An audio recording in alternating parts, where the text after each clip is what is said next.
welcome everybody to the Vulnerability Podcast Network. My name is Emily Gomer, and I'm a podcast engineer here. And I'm excited to bring you another episode of our newer shows of Who Cares, Todd Lingel and the Cares Foundation, who have recently. Um, so with nothing further to do, bring them in. Todd in and to kick us off today with a couple of great guests. Hello, everybody. I'm Todd Lingel with Who Cares. We're going to have a great day today, every day. We have some wonderful guests on. Kurt, thank you for being here. Emily, thank you very much. So our first guest, without further ado, is an awesome woman that I've met and I've known, even though she was really early. Well, did I say it out loud? Her name is the wonderful Annie Sires. She is the founder of Mirrorview Marketing. Annie, welcome. Tell us about yourself. Oh, thank you, Todd. Thanks for that little dig too. I appreciate that. So I am, well, my story is kind of wild and crazy. I grew up in a military family, and I'm actually fifth generation of 6 generations serving our country. My all the way from my great grandfather. My grandfather served in World War I twice, actually. My uncle served in World War II. My dad served during the Vietnam War. My brothers both served. I served, and my daughter is currently serving. And after I left the military, I married a military guy, and I spent 28 years following him around to various lovely spots in the world to further the interests of the United States, whatever those were. And in doing that, I chose different things to do in my own life to support what he was doing, to support, always in service. So I was a police officer and a paramedic for a while. Okay. And in that iteration, I got to come across a lot of people of different abilities. And when I was a paramedic, I spent almost 8 years as a paramedic, and my last location was in Rhode Island. And we were strategically situated in the middle of 3 different traumatic brain injury institutes. There, I needed a cup of coffee, right, Todd? And in being around that, I learned a way to communicate with people so that what was going on in their life, usually in an emergent situation, I could communicate that need to other people.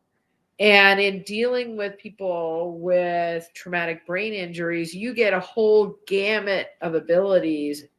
And you get people who are non-communicative. You get people who are non-reactive. You get even to the extremes where you get some kind of reactive personalities and reactive problems. And it's not only traumatic brain injuries, it's also injuries of other kinds that have caused kind of behavioral things and things like that. And so then you talk about, as a police officer, Todd and you and I have talked about both our passion at helping people that have, suffered some kind of injury from their own behavior or from others' behavior behind the wheel. And I don't know if you can't really see my quote here, but it's St. Francis of Assisi, and he says, "For it is in giving that we receive." And my whole life, everything I was ever taught was to give to others. And so my business now and my passion is helping others with financial literacy, because when my husband passed away far too young, I learned in my own self that there has to be a financial foundation for others, that you have to understand how the game is played so that you can play the game and just get ahead, just making it so you're standing on your own 2 feet. And then on the other side of that is there has to be a way to help people go from their situation, the life they were living, to the next stage in that, especially for our military and our veterans. That is it's a very misunderstood by the civilian world. That transition is very difficult for the military. And so those are kind of my passions in life. So there you go. Well, Annie, first I want to say thank you for your service and for your family's service as well. I really appreciate that. And I've sent the forms out to you to fill out earlier, and I have here, why do you want to be on your podcast channel? And I want to read this first section you have on here, because I think it just sums it all up for us. It says, Mirror View combines a unique vision of agricultural entrepreneurship with veteran empowerment, offering a powerful story of how a working ranch can transform lives through hands-on experience with livestock, financial education, and purposeful reintegration into civilian life. I think that's wonderful because, like you say, you have that financial base, and then you're going out and helping them integrate back into society and using animals and agricultural to do that. Because, as you know, near and dear to my heart, I grew up on a dairy and farm in Idaho. So that's wonderful what you're doing, and the purpose driven, again, like you said, helping others. That's wonderful. The side business that I had for almost more than 30 years was dog and horse training. And I myself went through trauma as a child. And then I had some things happen to me while I was in the military. And all the time, every time when I was a kid, it was the animals that I could lean on, from the tiny little, I had mice and bunny rabbits, when I was a kid, and, various different animals. And when I became a teenager, I started training dogs and horses.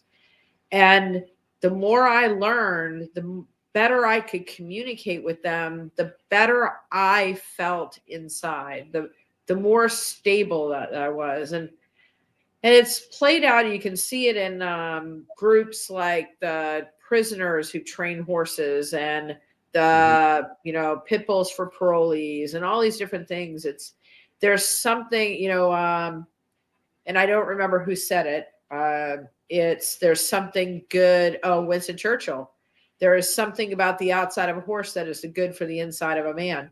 And to me, there is a healing that happens you get these really tough people, like you get they've been through a lot, they've been through a difficult situation, and it's not just riding them, it's a communication that you build between a person who's been through a very difficult thing and helping them understand, how do I get goodness out of something that it just wants to work with you, wants to please you.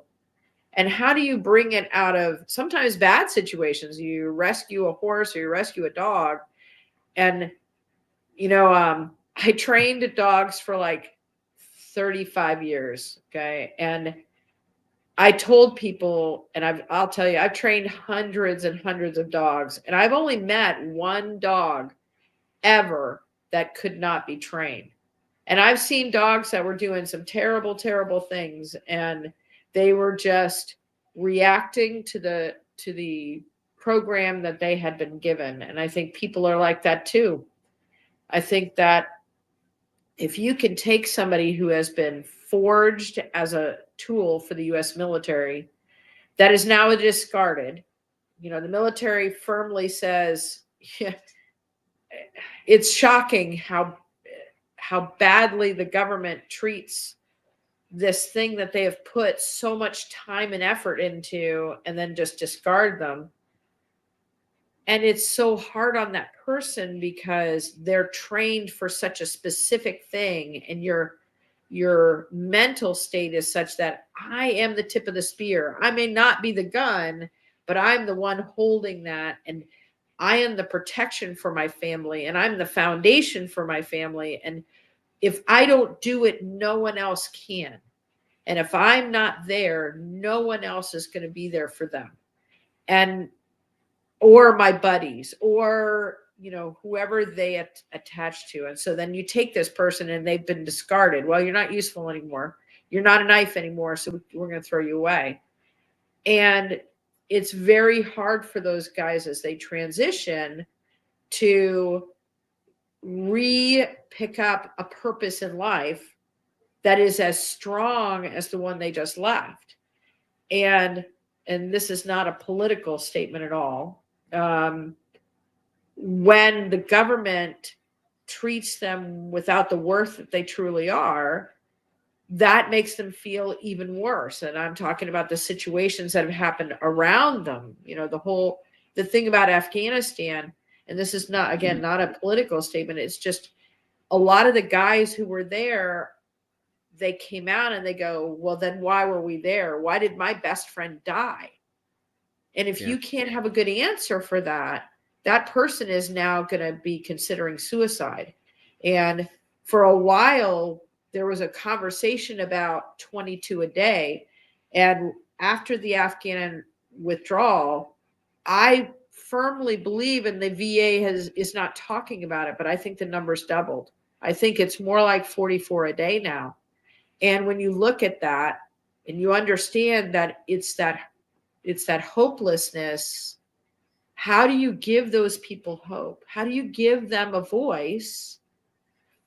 And how do you give them the power in their own hands to set a purpose for themselves? And I believe business, giving them the funny thing about the military is that they'll take, Joe's Private Snuffy. We call it, the generic name for a military guy is Private Snuffy. Okay. They'll take Private Snuffy. They'll make him very good at being a weapon, but then like a knife, you put the knife into multiple situations. So the military teaches you to be very entrepreneurial in a way, be very able to pivot. Like you and I have had a conversation about how you've had to pivot multiple times in your business. Well, the military automatically teaches you that. And so then when you come out, but you only have a high school education and maybe some college, and you come out and the military has told you, well, you're worth $150,000, whatever. And you come out and the civilian world looks at you and says, well, you're not worth that. You're only worth $40,000 a year, if that. And you have you have children and a family, and the stress and all these things play into this whole mentality of these guys coming out. And if we can help them by giving them a mental safety net in training dogs and horses, and then a physical and financial safety net by teaching them the things they should have learned and then helping them build a business, I think that threefold container will help them regrow in the places that they need to grow.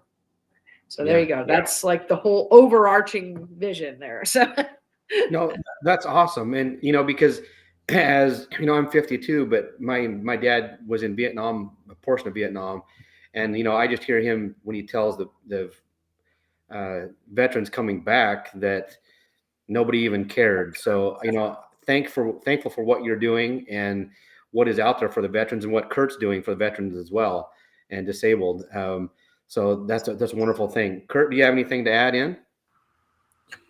Well, I think, Annie, if you could help us tie it into, our show here. We were talking before our show, Who Cares? And, you called it tongue in cheek, and, and Todd cheered, we care. And, Todd started Cares Foundation for, kind of building something out of the legacy of his mom and sister, and the whole thing there is drunk driving. And when you went into the element of suicide ideation, we know that drugs and alcohol can be right akin to that life journey. Annie, can you speak to that a little bit of your experience, how the situations you're responding to, how it could equate to a veteran, unfortunately, going out and being that drunk driver as well?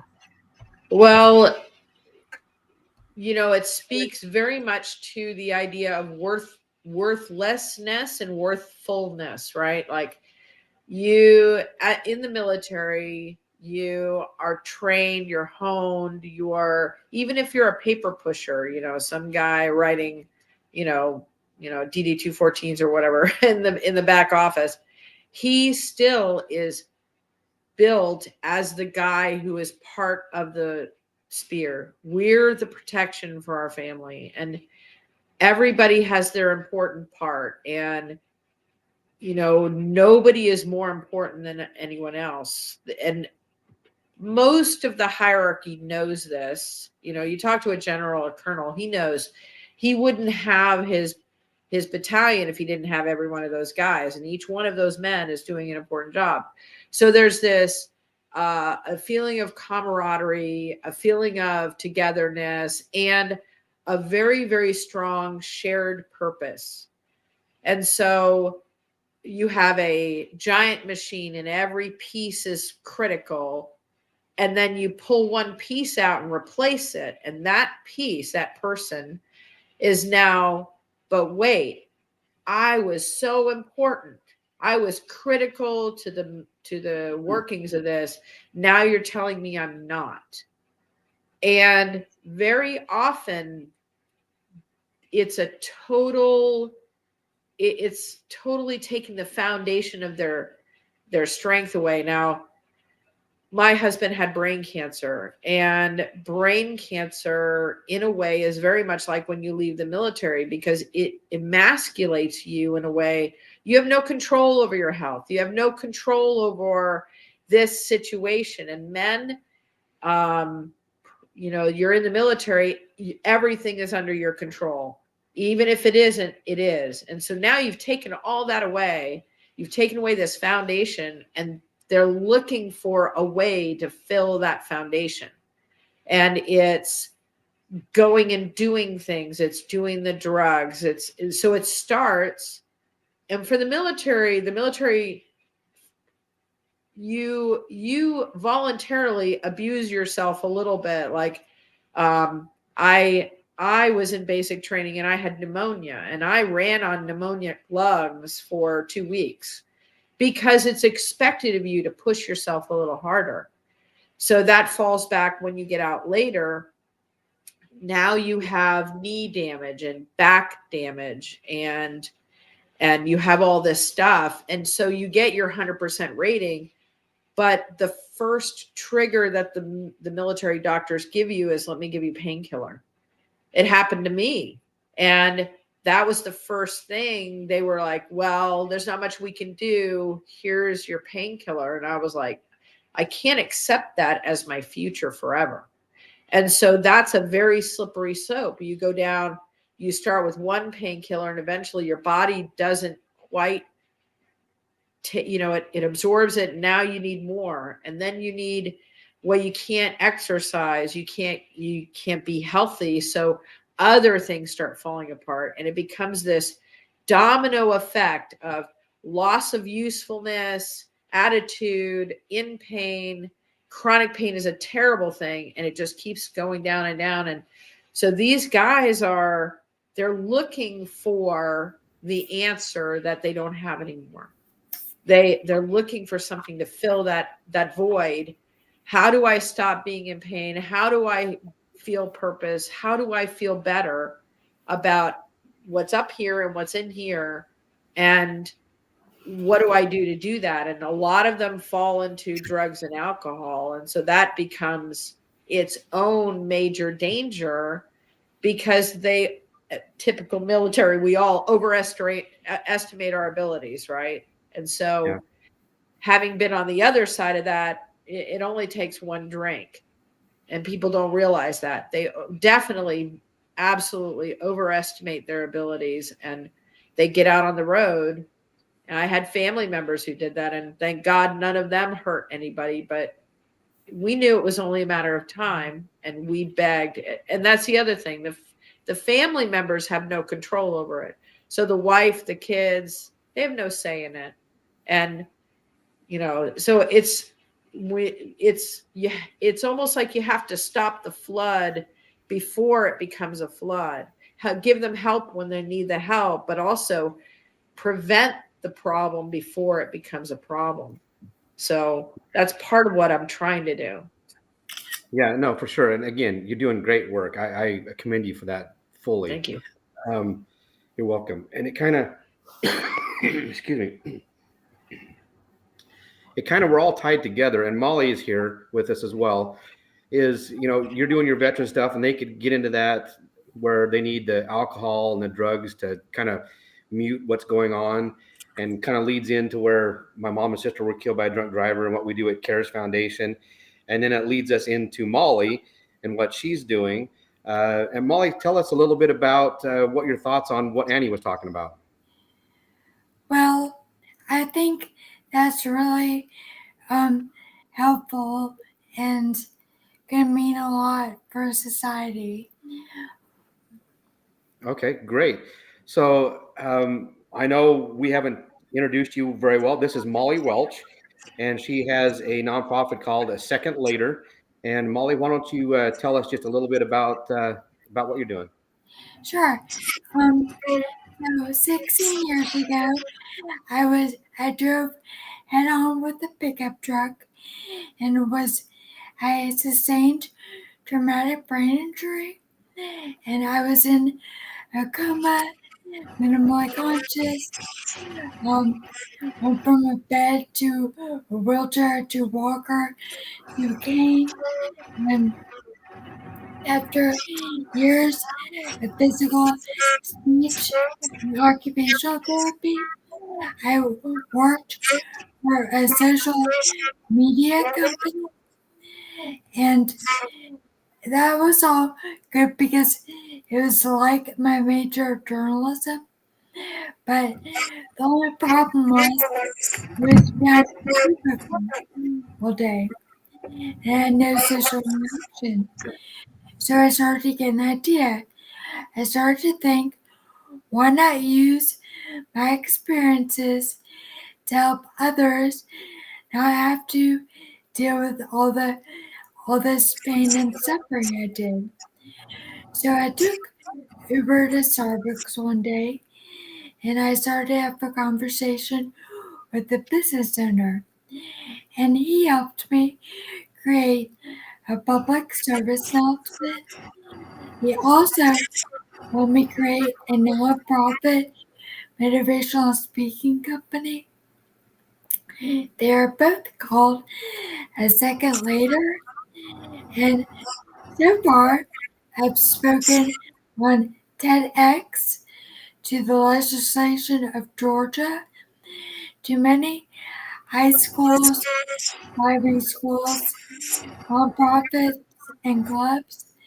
But my favorite group to speak to is high school students, because they're all new drivers and need to hear my message the most. But I've only, outside of Georgia, I've been to the state of Alabama twice, and I need to go everywhere and spread a message to every state. That's awesome. Thank you for what you're doing and bringing the awareness. And I'm so sorry that happened to you, but it's great that you're taking something was not a really great thing and turning it around and being a positive inspiration for the communities. I really appreciate that. Thank you. That's what I try to do as well with what my story was. It's taken me a long time to get there. So I appreciate that. And then Annie, you as well. I mean, taking what you've learned and everything from the military and turning it to be something positive to help our veterans coming home. I want to take just a minute, Annie, if you would tell us how people would contact you to get a hold of you to help you out? So that's a great question. Corinthian Ranch and Mirrorview are on the web. We're revamping the website, but it's up and running. So you can go to mirrorviewmarketing.com. That's kind of our umbrella agency that covers all the different pieces. So mirrorviewmarketing.com, and look at some of the things we're doing. We had to go through a whole rebuild, so it doesn't have a lot of stuff on there yet, but we're getting there. Also, I'm on LinkedIn, and I'm on the various social media, so reach out to me there. And you can reach out to me personally on the email at info@mirrorviewmarketing.com. And that's probably the best way to get a hold of me and ask me questions, see where we need help. Our goal is, so we have big dreams, and the first is about 1,500 acres of land, and that will be a working cattle ranch to help provide for the nonprofit side for training and education and all that stuff. And then eventually it'll be 10,000 acres in the middle of central Missouri, and maybe more across the United States. That's kind of our goal, is a place where people, not just military, but people can come, and we have big dreams. So if you want to know all the dreams, just let me know. I'll tell you all about All right. That's awesome. And Molly, I know we're getting down a little bit. I want to give you a chance too. How do we get a hold of you to be able to help you out and see what you're doing more? Well, thank you. You can either go to my website, which is asecondlater.com, or email me at asecondlatermedia@gmail.com, or I'm on Facebook, Twitter, and LinkedIn, and I always post my new engagements or new up-and-coming events on those sites, so check them out. All right. Well, thank you. And Kurt, go ahead, and you have any questions for any of us or anything like that? Step in. All right. Well, let's check in a little bit about, what Molly adds with distracted driving and so forth. The question for you, Annie, do you have any reaction to that in your life journey in terms of what's been around you across your lifetime in terms of distracted driving? Any confessions where you maybe at some point in life did the distract? Because I know when I met Molly, I'm like, I confess, I'm like, she, for all I know, she saved my life because I succumbed to the temptation with all this entrepreneurialism, try to be of service. You got that heart, like somebody's trying to get a hold of you, and you take that phone. So what do you think, Annie, about all that? Well, actually, distracted driving is near and dear to my heart, because as a police officer, I was a police officer in a city in Virginia, and we used to say that 1 in 6 during the day and 1 in 3 at night was drinking. That was before the advent of cell phones. Yes, I'm that old. Okay.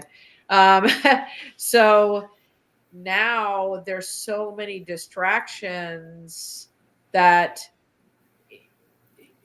those numbers are totally blown out of the water. And it's because there's so many things out there that are going to pull our attention. I actually applaud Molly for being that voice. People don't want to hear it. They don't want to hear put down your phone or stop texting, or they see the highway sign that says put down your phone or don't text or don't drink, and it's like when you're a teenager and your mom's telling you to take out the trash, you just don't want to hear it. And I think you and Todd both have very powerful voices to be talking to these kids as they come out. I actually taught AAA driving for a little while, and when everybody's first in a car, they're very terrified, right? Like when you're 18 and you're first learning to drive, you're terrified. But then you become habitualized to that the ability to handle 2,000 pounds of vehicle flying down the road. And so you pick up your phone because your friend calls you or whatever, and it only takes that split second and then tragedy. And I am truly sorry. I unfortunately helped way too many people in both Todd's family situation and in yours, that it only took a moment. And you're right, 1 second later, that's all it takes. And so I personally learned that lesson very young, not like I was probably 20 when I learned that lesson, because I saw too many people getting hurt. So I'm very both with alcohol and with phone, I'm very stringent about that. So, but everybody's got to learn that lesson somehow. So I applaud you, Molly. Thanks. Yep. Thank you very much for sure, Molly. We're getting down to the time here. I appreciate both of you being on. You know, we started before we came on live with telling a dad joke. I will not suffer with a dad joke. I promise. But I want to thank you. Oh, the dad joke. Yeah, there, Kurt. I want to thank. Okay, both of you. wait. I've got a joke. It's not a dad joke, though. Okay. Okay. All right. All right. You know the green grapes, right? Yeah. All right. What's the nationality of green grapes? Green. Irish. I don't know. Swedish. Oh, of course. Nice. Very Okay, good. that will classify as a dad joke. I know it was close. It was close. It was good. All right. Well, Annie from Mirrorview Marketing, appreciate it. And Molly from A Second Later, thank you so much for being on. And again, this is Who Cares? We're here every Wednesday morning at 9:30 Arizona time, Mountain Time. And so we thank you so much, and we look forward to next week. And Annie, when we have you on next time, we'll make sure you get you on at time, not an hour early. So To Central, 9:30 Central. No, 9:30 Arizona. Right. I'm with you. Yeah. I got All right, you. everybody. Thank you so much for being on, and we'll look forward to seeing everybody next week on Who Cares.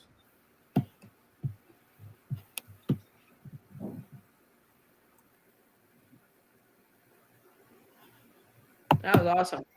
That was good. Emily, you out there?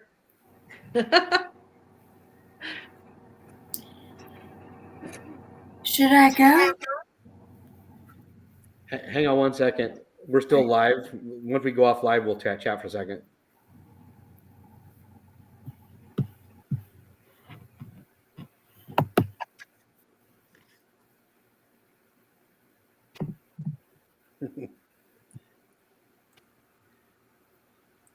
Why don't we try this real quick? Why don't we take about 20 seconds, shut off our cameras?